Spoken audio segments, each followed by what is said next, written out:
Hello and welcome to our show, FadeIn, brought to you by the Carnegie Screenwriters. I'm your host, Bob Scott. Joining us in the studio today, we have Tim Papciak, and I hope I said your name right. Yes. Okay. Tim is a writer, he's a filmmaker, a story analyst, script reader, consultant, Yes. and the founder of Scripttsburgh.com. Correct. Is that right? Which we'll get to shortly. But first, well, thank you for being here. Thank you for having me. It's a pleasure to have you. And perhaps you could tell us a little bit about yourself, your background, and how you got your start in the business. You're from Pittsburgh, right? I'm from Pittsburgh, Pennsylvania, and I went to the University of Pittsburgh. And they offered a film certificate program at the time. I believe they now offer a film major. Whenever I was at Pitt, I studied creative writing and with a focus on short fiction.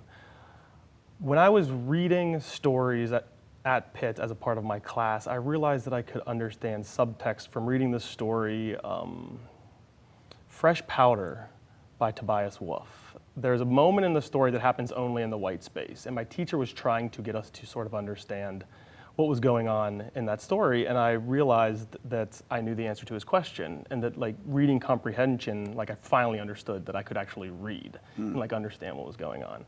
So after graduating, I was thinking, do I go into the publishing industry or do I go into filmmaking? So I moved to LA with a friend and tried to go the filmmaking path first. As soon as I arrived in Los Angeles, I started working 3 days later in reality television, which doesn't have scripts traditionally. Some of the shows do, but the show I ended up on did not have a script.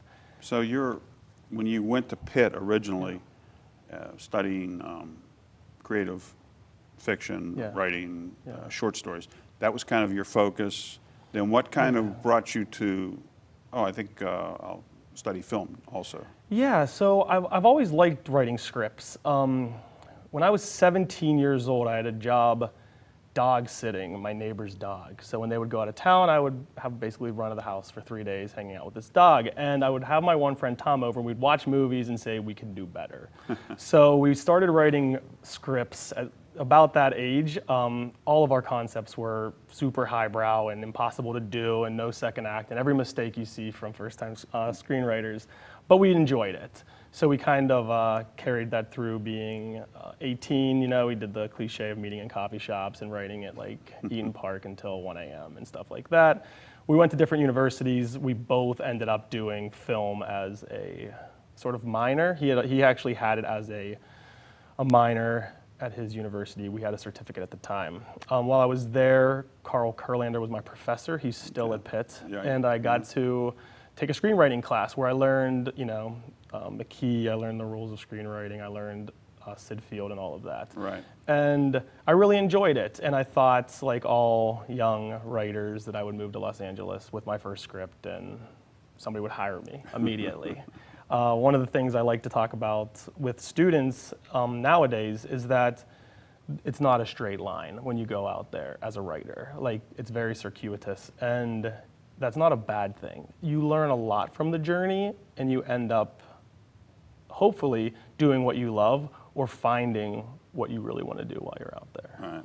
Yeah. So you went out there then with the goal of writing screenplays, being involved in the film industry as a writer? Yes, I always preferred feature film over television.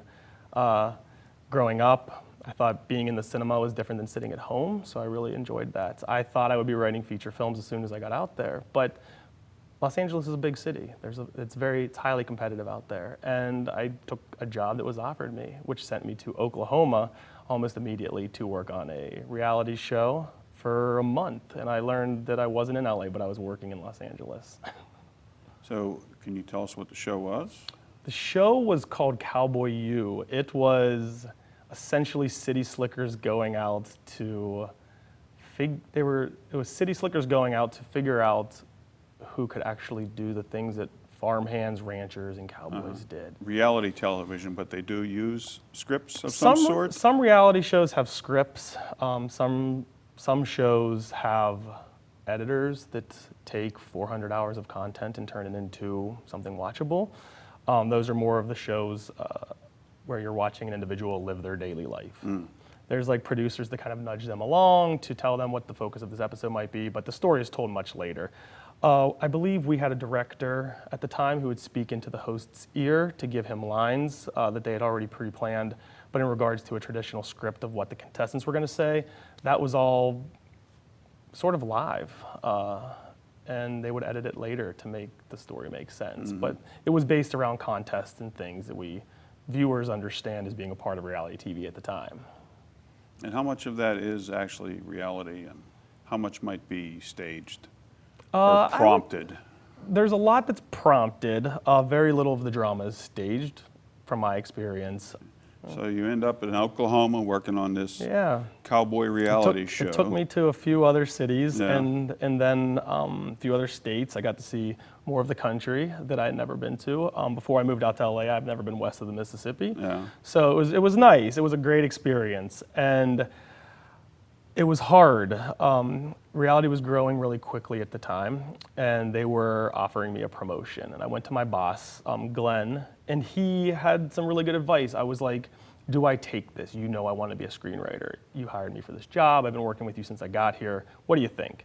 And he's like, I said yes to the promotion when I was in your position, and I've never went back to writing, because once you work in LA and you start to be known to do something, it's hard to break that mold and move into something else.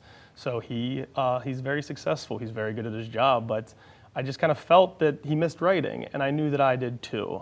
At the same time, the state of Pennsylvania got the tax credit, and they were looking for people with experience to come work basically on the movies that were coming. Mm-hmm. So I reached out to a production, Mysteries of Pittsburgh, that was setting up an office, and they hired me. So I moved back across the country to work as a production assistant. And I got 300 days as a PA working towards being an AD. And then I realized, I know you've been on set before, you know how grueling those days are, and you know what an AD does. And as amazing and creative as those people are in what they do, they really love that position. And I didn't, because I would get the script, I would do script breakdowns, I would really enjoy that part of it. But when I got to set, it was less creative, it was more production. Right. So at heart, you were still a writer. At heart, I stayed a writer. Yeah, and it was really hard because I basically did what I did with reality. I worked for a while. I got to a good place where I felt that I was capable with the position, and I learned so much as a PA and AD. I learned every job that there is on set. I learned how to be on set. I learned, how scripts were handled in the office and script coordinators and all of that.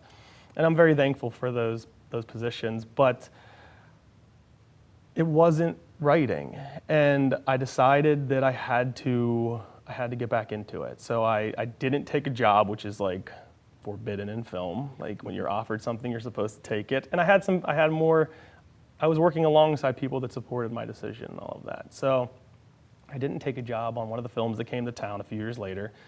And I wrote a book.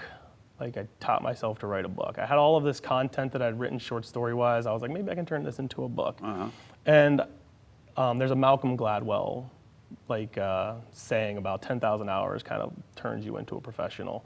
And I definitely spent that much time writing at that time. It was a grueling process writing something that I was happy to complete, but I learned so much during the process of that. Most importantly, it reminded me that I wanted to be a writer.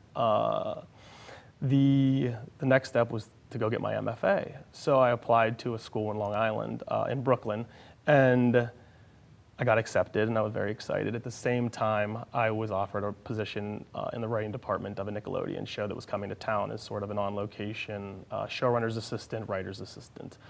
And it was either, go get your MFA or get real-life experience, real-world experience working on that. So I took the job on the Nickelodeon show.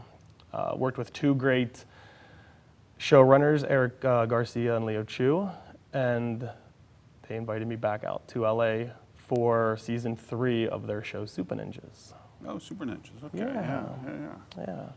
When I got to LA, the show was canceled. So, the best laid plans situation played out again. And I was concerned. I was back in LA. I was looking for work. I was like, I'm going to take what's offered to me probably because it's a challenge to find work, to stand out. And there was a fellowship called CAPE, the Coalition of Asian and Pacific Islanders in Entertainment.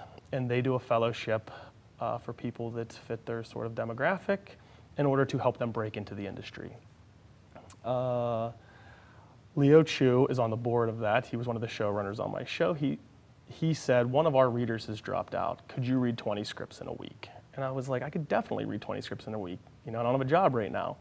The scripts I read were, they varied from aspiring writers who were writing their first script and happy to submit somewhere to like professional writers writing like really gripping tales and with unique voices that weren't represented necessarily at the time on screen. Now, these scripts were from the people applying for this Yes, so for the fellowship. Grant or fellowship. Yeah, it was for a fellowship. The people applying, I don't remember how many there were, but they fit in the demographic of what the nonprofit was trying to support. And the scripts, like the first one I read, I was like, oh, this is like a writer probably just out of school, this is their first script, but it was still enjoyable and it was different than things I had read before.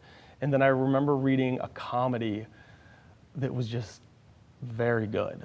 And I was like, this writer has probably honed their craft for a very long time. And this fellowship is an opportunity for them to show their work, but also a real world opportunity to get noticed and get hired. That person ended up getting, they ended up becoming a fellow and they're working as a writer to this day. So I thought that was really cool to be a part of that. Yeah, really. And as a reader, it's one of those jobs that you get the first one and people say who they used whenever other people ask them, hey, I need a reader, who do you use? So when they're asked who do they use, if they like you or if you've shown good work, word of mouth is how you get your next job. And I've been doing that for about 5 years now. So that's it's an interesting journey to become the script reader. Yes. A lot of things had to happen there, a lot of it's serendipity. Yes. I feel like luck has a lot to do with success as a writer or success in a creative industry. You can hone your craft, you can work really hard. There are people that work that hard and never get an opportunity to work in what they love. They never get an opportunity they deserve, but there are people that work really hard and they get that one opportunity because of like a friendship or through a professional connection. That's why you always have to be prepared for when that moment comes. It's very important because I think we'll talk about this in a bit, but that's one of the reasons I started Scripttsburgh is because I've seen people that weren't prepared for that one opportunity. And it breaks my heart because I know people trying to get that opportunity. And whenever you know this is that person's chance to get in the room with a production company and they send their script and they're gonna have the meeting tomorrow and I'm reading the script today, and I tell the producer, I tell the production company head, I'm like, they're not ready, or this particular material that they submitted isn't of professional quality to be made. So it's sort of heartbreaking. The script reader is sort of the gatekeeper. They are gatekeepers. What exactly then do they do? They read the scripts and depends evaluate them? Sorry for talking over you. That's okay. It's a conversation. Yeah, it depends on who your client is, on what you do.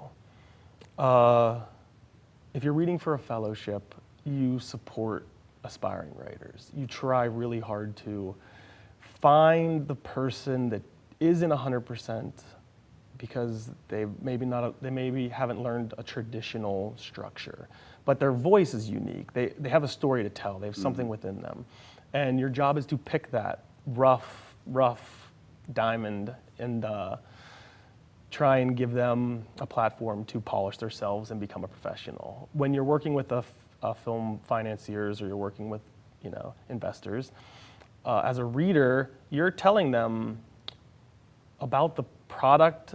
It's probably packaged at the point. There's actors attached, there's directors attached, or there's a director attached. There's producers attached. It's ready to go. And the investor just needs to know, is this commercially viable? And is it going to be like a critic like one of those a movie festival goers will support, or a movie that critics will love and champion in order for them to get a bigger audience.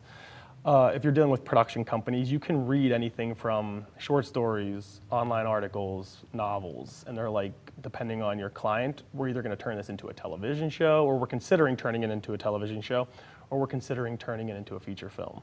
So you're not just reading screenplays then? It's Yeah. any possible material they might want to pick up, Yeah. option or what have you. And with production companies, it's very often, novels that aren't on the shelves yet. They'll send you something because they want the film and TV rights, and it's a property that probably multiple people want. So they're like, read this book as quickly as possible, tell us what it would look like as a film or a television show, and let us know if we should either purchase the rights to the IP, the intellectual property, or if we should engage with the writer in the future. Like, they're interested in both.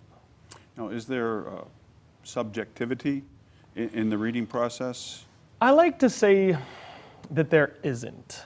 As a reader, there are scripts that I enjoy because the subject matter is interesting to me, or inspiring to me, or something I care about passionately.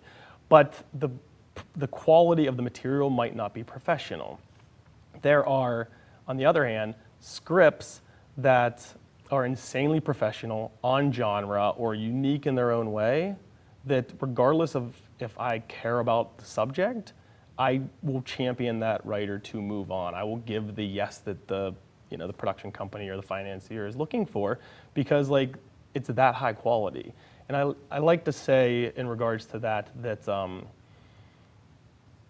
content is subjective, but good writing is never subjective. What are some of the, say, common mistakes that you see, something that we writers should avoid when sending in a script?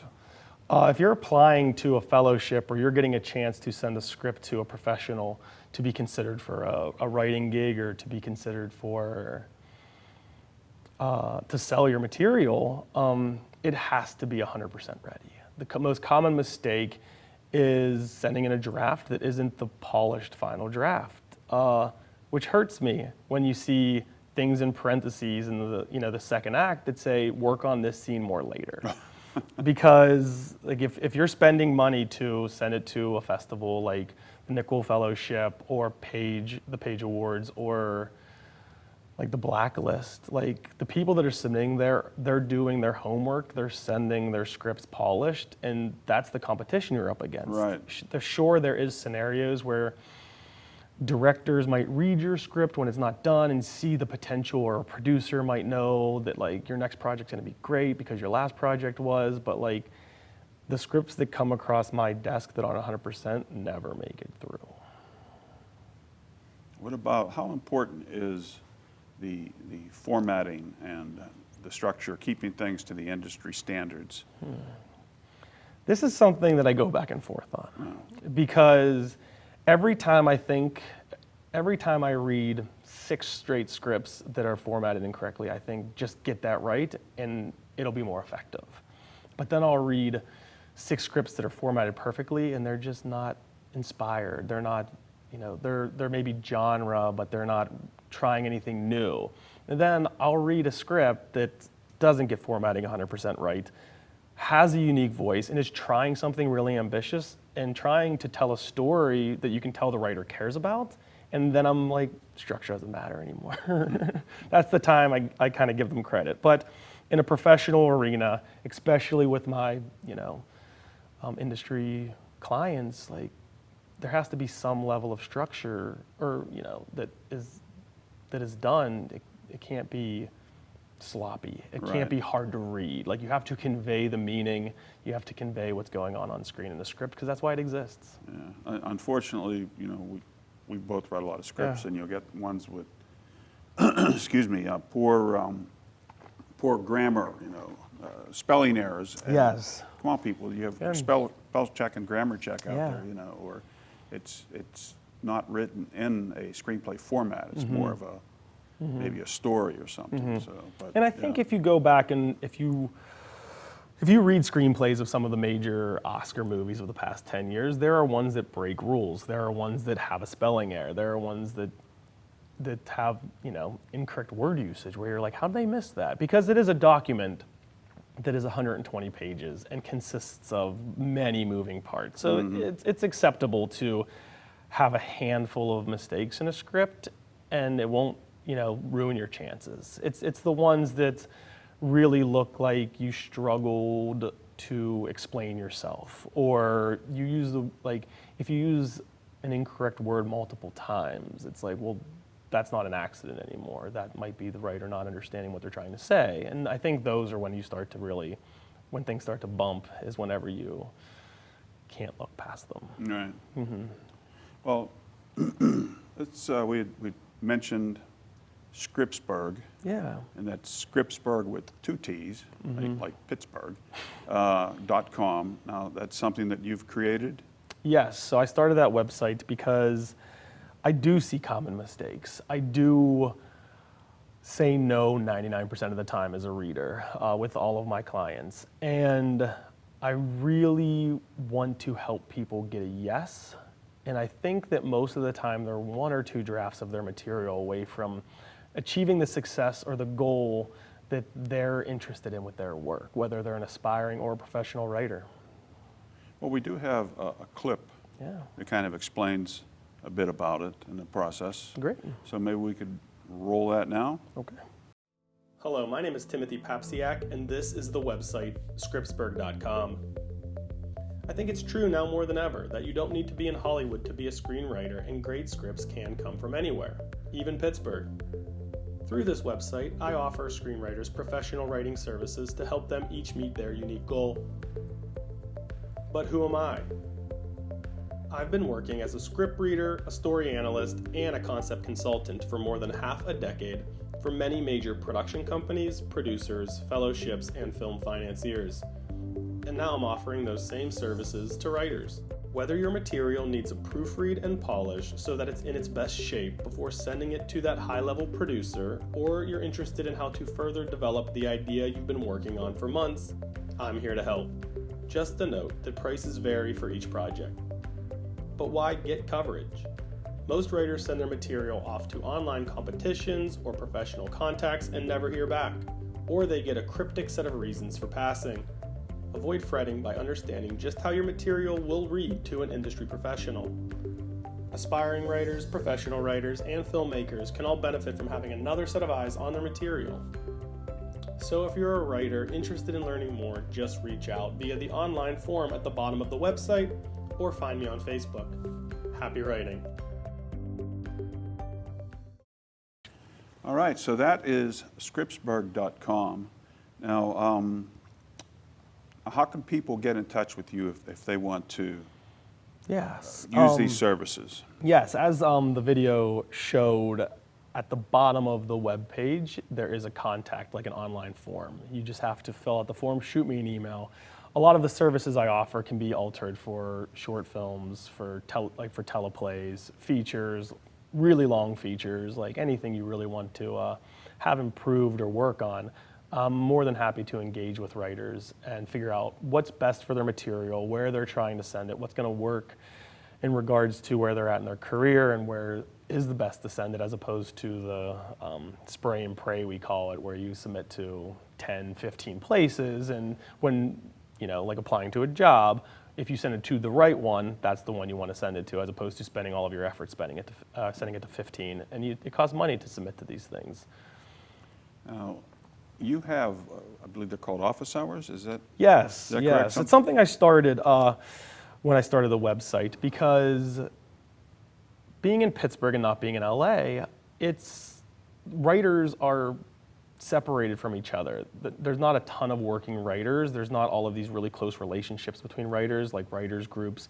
There's not, like just coffee shops where writers go sit on Saturdays and spend all day writing together, holding each other accountable and making sure they're doing pages and stuff like that. Carnegie Screenwriters is one great place in Pittsburgh that offers a group of people that can kind of get together and talk.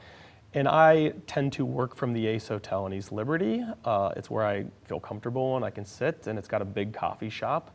And I figured, why not invite writers to come bring me pages or to talk, and it's free of charge. Just engage with more writers in Pittsburgh, because I lived in LA for 5 years. I'm living in Pittsburgh again. I'm really enjoying it, but I'm trying to build that community of people to help them and also for them to help me. Writing is a lot about discussing your work. Sometimes you have a really good pitch and you can't crack it. And then you're like, oh, I used somebody as a sounding board. They gave me no advice, and I figured it out on my own. Having that person to listen to your writing, or to your pitches, having that person to read your writing, sometimes is all it takes to move it along. Now, your office hours then at the Ace Hotel in East Liberty, is that a regular thing? Is it a weekly thing? Yes, I'm trying to do it Tuesdays from 2 to 4:30, where I just go, I sit at the big table, the big communal table. I get a coffee, and anybody that wants to show up is welcome to come. Very cool, very cool. Yeah, so Tuesdays, 2 to 4:30 at the Ace Hotel. Yeah. That's good. Check it out, writers. One of the reasons I started the website, one of the reasons I'm doing office hours is because how often do we get to see behind the curtain of how an industry professional is going to read our material, of how this particular script is going to be received? And the coverages you get from some of these places you submit they're brief.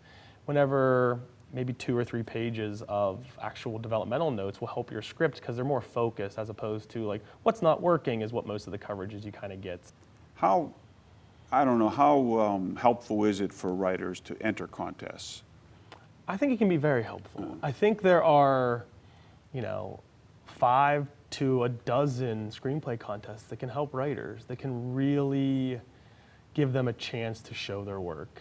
And the feedback you get from the major festivals matters. You see how 3 or 4 writers read your work, and if they're, hitting on the same beats, the weak point, right? And if you strengthen that one point, that might strengthen the whole thing. That might put it over the edge to get the fellowship next time, to win the screenwriting competition.